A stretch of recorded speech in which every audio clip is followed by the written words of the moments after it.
You can probably finish this phrase here. Sticks and stones may break my bones, but words can never hurt me.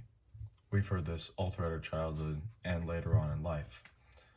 But according to James chapter 3, verses 1 through 12, it should be worded a little differently.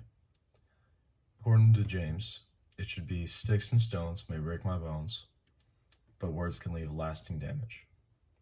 In today's society, with social media and content creation, we always feel obligated to share our own thoughts and words, even when we really shouldn't.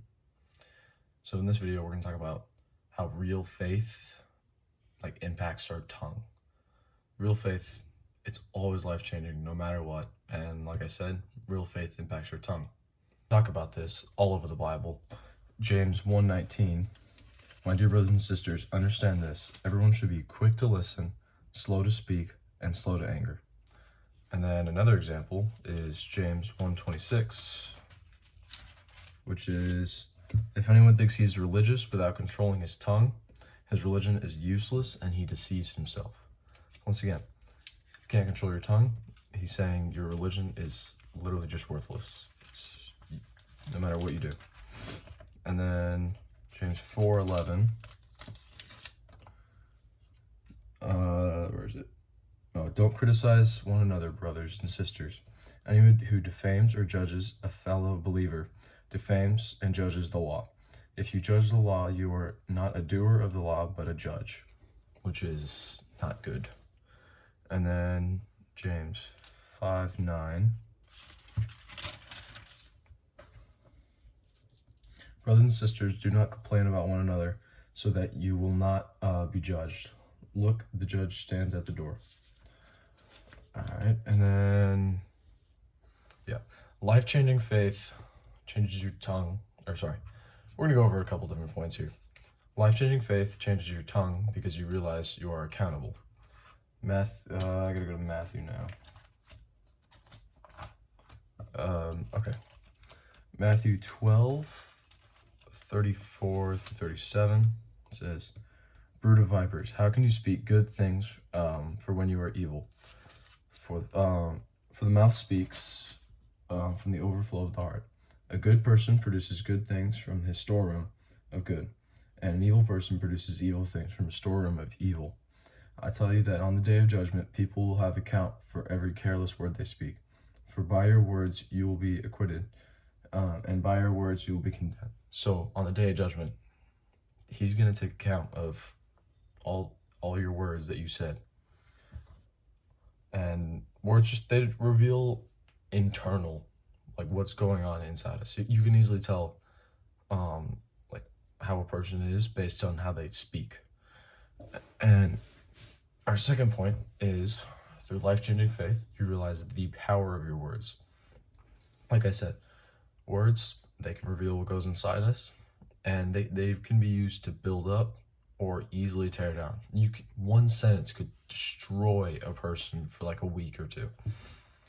And the example he uses later on in the passage of James 3:1-12, he used the example, a large ship, so this massive ship that they had back then, with these big sails that are being that's being moved by these really strong winds.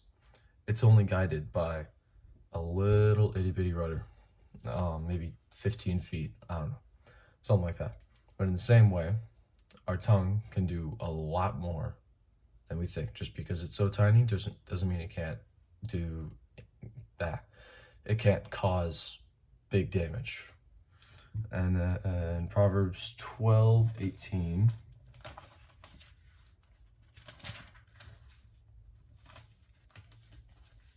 there's one who speaks rashly like a piercing sword, but the tongue of the wise brings healing. So there's people who speak rashly and they're like a piercing sword, so they cause a lot of damage. And then there's the wise, and his tongue it brings healing. And your final point is, when through life-changing faith, you realize your helplessness, and then you trust in God. No human can tame the tongue. You, me, none of us can tame this tongue. It is too hard to control. only God can tame our tongue. So we need to trust in him to deal with it, tame our tongue. 1 Peter chapter 2, 21 through 23 says, "For you were called to this because Christ also suffered for you, leaving you an example that you should follow in his steps. He did not commit sin, and there was no deceit found in his mouth. When he was insulted, he did not insult in return. When he suffered, he did not threaten, but entrusted himself to the one who judges justly, which is God." And then final little passage here is Galatians 5, 21 through 23. 22 through 23. "But the fruit of the Spirit is love, joy, peace, patience, kindness, goodness, faithfulness, gentleness, and self-control.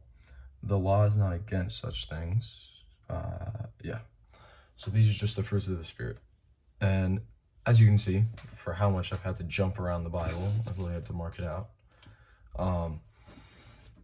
I've had to go all across the Bible, and that just shows that there are so many places and examples of how we need to be really careful with our words. We should use them for healing, not for destruction. We live in a culture that has been turned away from the Word of God, so they haven't been able to see the power of their words. So I'll leave you with one thing. We should be using our words to build up and heal, not to tear down.